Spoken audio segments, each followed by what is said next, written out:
ఇక పోతే 150 మందికి ఒక్కటే బాత్రూమ్. ఇది ఎక్కడో కాదు, ఏటూరు నాగారం సంబంధించినటువంటి ప్రాంతంలో జరుగుతున్న విషయం.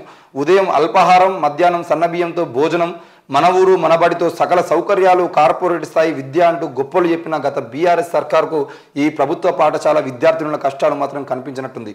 ములుగు జిల్లా ఏటూరు నాగారం మండలం రామన్నగూడెంలో ఒకే ప్రాంగణంలో ప్రభుత్వ ఉన్నత పాఠశాల, ప్రాథమిక పాఠశాల, 2 అంగన్వాడీ కేంద్రాలు ఉన్నాయి. ఇందులో 150 మంది విద్యార్థినులు, అంటే అమ్మాయిలు విద్యార్థులు మొత్తం కాదు, 6 మహిళా టీచర్లు, 2 అంగన్వాడీ టీచర్లు ఉండగా ఇంతమందికి ఉన్నది ఒకటే ఒక బాత్రూమ్. దాని డోరుకు గొల్లెం కూడా లేదు. తాడు కట్టి కాపలా ఉంటూ లోపలికి వెళ్లాల్సిన దుస్థితి. పెద్ద క్యూ లైన్లో నిలబడలేక విద్యార్థినులు అవస్థలు పడుతున్నారు. ఎవరన్నా ఒకవేళ టీచర్లు కనుక బాత్రూమ్ పోవాల్సిన పరిస్థితి వస్తే వాళ్ళతో పాటు ఒక విద్యార్థిని తోడుగా తీసుకుపోవాలి. ఆ టీచర్ బాత్రూమ్కి వెళ్ళి వచ్చేంత వరకు విద్యార్థిని అక్కడ వేచి చూడాల్సిన అవసరం ఉంది. సరిగ్గా నీళ్లున్నా కూడా నీళ్లను బయటికి వెళ్ళి తీసుకోవాల్సిన పరిస్థితి. ఈ ఇంతటి నీచమైన పరిస్థితుల్లో ఆనాడు వాళ్ళు ఏం చెప్పారు, మన ఊరు మనబడి మొత్తం హై లెవెల్లో ఉంటాయని చెప్పేసి మాట్లాడారు. వాళ్ళ కొడుకే వాళ్ళ ప్రభుత్వ పరిస్థితి ఎలా ఉందని చెప్పేసి, గచ్చిబౌలి స్కూల్లో పరిస్థితులు ఎట్లా ఉన్నాయని చెప్పేసి చూపించిండు. అయినప్పటికీ కూడా కేసీఆర్ కానీ బీఆర్ఎస్ ప్రభుత్వం కానీ ఎక్కడ కూడా విద్యా వ్యవస్థను పట్టించుకున్న పాపన పోలేదు. మరి ఈరోజు అదే ములుగు జిల్లా నుండి ఒక సీతక్క గారు మంత్రిగా ఉన్నారు. మరి మంత్రిగా ఉన్నటువంటి వాళ్ళ నియోజకవర్గంలో ఇంతకుముందు ములుగు జిల్లా అభివృద్ధి చెందకపోవడానికి కారణం సీతక్క అని చెప్పేసి బీఆర్ఎస్ అక్కడ ఒక మళ్ళీ గిరిజన మహిళని పెట్టేసి ఆమె మీద పోటీ చేసేటువంటి ప్రయత్నం అయితే చేయించారు. మరి అట్లాంటి క్రమంలో ఈరోజు మళ్ళీ సీతక్క గెలిచింది. మరి సీతక్క తప్పకుండా ఒక మంత్రిగా ఉన్నటువంటి సీతక్క ముఖ్యంగా అమ్మాయిలు అత్యంత ఇబ్బందికి గురవుతున్నటువంటి క్రమంలో ఈరోజు 150 మందికి ఒకటే బాత్రూమ్ ఉన్నదనంటే, 150 మంది అమ్మాయిలు ఒకటే బాత్రూమ్ వాడుకోవాల్సిన పరిస్థితి వచ్చింది అని అంటే ఈరోజు ప్రభుత్వం ఏ రకమైన చర్యలు తీసుకోవాల్సిన అవసరం ఉందో చూడాలి. ఈరోజు కార్పొరేట్ పాఠశాలలకి విద్యార్థులు పోవడానికి ప్రధాన కారణం కూడా ప్రైవేటు పాఠశాలల పరిస్థితి బాట పట్టాల్సిన అవసరం కూడా ఇట్లాంటి వాటి వల్లే వస్తుంది.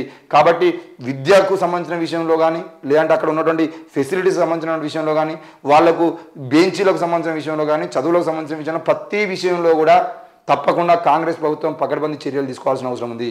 ఈరోజు సమయానికి స్కాలర్షిప్లు రాకుండా, సమయానికి పుస్తకాలు అందకుండా తెలంగాణ రాష్ట్రంలో మీరు సన్నబియ్యంతో భోజనం పెడతామంటున్నారు. ఆ సన్నబియ్యం అనేది ఎక్కడ నుండి వస్తున్నాయి? సన్నబియ్యం మళ్ళీ రేషన్ బియ్యం, దొడ్డు బియ్యాన్ని సన్నబియ్యంగా మార్చి ఇస్తున్నటువంటి కాంట్రాక్టర్ కూడా ఎంతోమంది ఉంటున్నారు. దాని మీద కూడా చర్యలు తీసుకోవాల్సిన అవసరం ఉంది. సరైన సమయానికి అంటే వాళ్ళకి సరైన సమయానికి విద్య అందడంతో పాటు ఆ భోజనం కూడా వాళ్ళు తినే విధంగా, అండే విధంగా వాళ్ళకు ఇప్పుడు వండే వాళ్ళకు కూడా సరైన సమయానికి బిల్లులు ఇవ్వకుండా వాళ్ళు వండేటువంటి ప్రయత్నాలు చేయట్లేదు. మరి ఇట్లాంటి అన్ని లోపాలను ముఖ్యంగా విద్యాశాఖలో ఉన్నటువంటి ప్రతి సమస్యని మంత్రి సీతక్క గారు, అలాగే విద్యాశాఖ మంత్రిగా ఉన్నటువంటి రేవంత్ రెడ్డి గారు ఇంకా దాన్ని తప్పకుండా చర్యలు తీసుకుని ఎట్టి పరిస్థితుల్లో కూడా తెలంగాణలో విద్యని పకడ్బందీగా ముందు తీసుకోవాల్సిన అవసరం అయితే ఉంది. మొన్ననే రేవంత్ రెడ్డి గారు చెప్పారు, మూసేసిన పాఠశాలను కూడా తెరిపిస్తామని. మూసేసిన పాఠశాలను తెరిపించడము, విద్యా వ్యవస్థను ఇంకా ముందు తీసుకుపోవడం అంటే తప్పకుండా అక్కడ క్వాలిటీని పెంచేటువంటి ప్రయత్నం అయితే చేయాలి. ఈరోజు డోర్ కూడా సరిగా లేనటువంటి వైనము, ఒకరు బయట కాపలా ఉండాల్సిందే. పెద్ద క్యూలో నిలబడలేక విద్యార్థుల అవస్థలు. రామన్నగూడెం పాఠశాలలో దారుణ పరిస్థితి. ఈరోజు క్యూలో నిలబడాల్సినటువంటి పరిస్థితి విద్యార్థులు ముఖ్యంగా అమ్మాయిలకు ఉంటే, ఆ అమ్మాయిలకు సంబంధించిన విషయంలో వాళ్ళకి ఎవరికైనా హెల్త్ సమస్యలు ఉండేదంటే ఆ పరిస్థితి చెప్పుకోలేనటువంటి పరిస్థితి. దయచేసి కాంగ్రెస్ ప్రభుత్వం, మరి మేము ప్రజాపాలన అని చెప్తున్నటువంటి ప్రభుత్వం తప్పకుండా దీనికి సంబంధించిన విషయంలో మాట్లాడాల్సిన అవసరం ఉంది.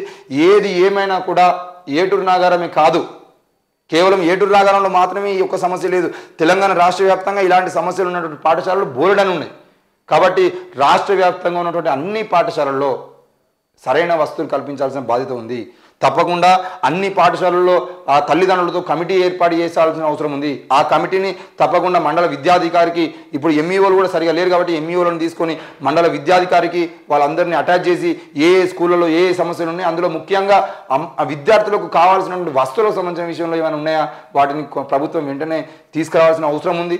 ఉన్నత విద్య వరకు కేజీ నుండి పీజీ వరకు దాదాపు అన్ని విద్యా వ్యవస్థల్లో, అది ఇంటర్మీడియట్ కాలేజీలైనా, డిగ్రీ కాలేజీలైనా, పీజీ యూనివర్సిటీలకు సంబంధించిన విషయంలో అయినా కూడా అన్నిట్లలో తప్పకుండా మంచి మెరుగైన వసతులు కల్పించాల్సిన బాధ్యత మాత్రం ప్రభుత్వం మీద ఉంది. ఆ ప్రభుత్వం ఇలాంటి విద్యా వ్యవస్థను పకడ్బందీగా ముందు తీసుకుపోయాలంటే మంచి ప్రక్షాళన చేసి మంచి నాణ్యమైన విద్యను అందిస్తూ, నాణ్యమైన విద్యతో పాటు వస్తువులన్నింటినీ కల్పిస్తూ ముందుకు పోతే మాత్రం రానున్న రోజుల్లో కాంగ్రెస్ పార్టీకి మరింత క్రేజ్ పెరిగేటువంటి అవకాశం ఉంటుందని కూడా విషయాన్ని కూడా గమనించాల్సిన అవసరం ఉంది.